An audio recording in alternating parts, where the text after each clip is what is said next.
ନମସ୍କାର ଜୟ ଜଗନ୍ନାଥ ସାଙ୍ଗମାନେ ଆମେମାନେ ଭଲରେ ଅଛୁ ଆଶା କରେ ଆପଣମାନେ ସମସ୍ତେ ଭଲରେ ଥିବେ। ଶୀତ ବହୁତ ପରିମାଣରେ ବଢ଼ି ଚାଲିଛି। ଆୟୁଷର ବି ସ୍କୁଲ ଛୁଟି ହେଇଯାଇଛି। ସବୁ ବର୍ଷ ଶୀତରେ ତାର ଛୁଟି ହୁଏ। ତା ସହିତ ଆୟୁଷର ସ୍କୁଲ ଛୁଟି ଥିବାରୁ ସମସ୍ତେ ଟିକେ ଲେଟରେ ଉଠୁଛୁ। ସକାଳୁ ବା ଶୀତରେ ଉଠି କ'ଣ କରିବୁ।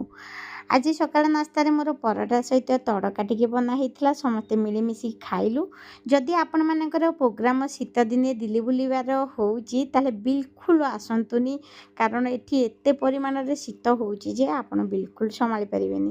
ତା ସହିତ ସାଙ୍ଗମାନେ ଆମର ଘରକୁ ଯିବାର ପ୍ରୋଗ୍ରାମ ଥିଲା, ଯିବୁ ଯିବୁ ବୋଲି ଭାବିଲୁ ହେଲେ ଯାଇପାରିଲୁନି। ଆଜି ରୋଷେଇରେ ଯେହେତୁ ଆଜି ବୁଧବାର ଥିଲା, ସ୍ୱାମୀବାବୁ ଟିକେ ଚିକେନ ଆଣିଥିଲେ। ଚିକେନ କଷା ତା ସହିତ ଡାଲମା, ବିନ୍ସ ଆଳୁ ଭଜା ହେଇଥିଲା। ରାତିରେ ବିଲକୁଲ ରୋଷେଇ ହେଉନି ଶୀତରେ, ସେଥିପାଇଁ ମୁଁ ଦିନରୁ ରୋଷେଇ କରି ସବୁ ରଖିନେଉଛି। ରାତିକି ରୁଟି କରି ସମସ୍ତେ ଖାଇଦେଉଛୁ। ଆଜିର ଭିଡ଼ିଓଟି ଭଲ ଲାଗିଥିଲେ ଚ୍ୟାନେଲକୁ ସବସ୍କ୍ରାଇବ୍ କରିଦେବେ। ରଖୁଛି, ଜୟ ଜଗନ୍ନାଥ।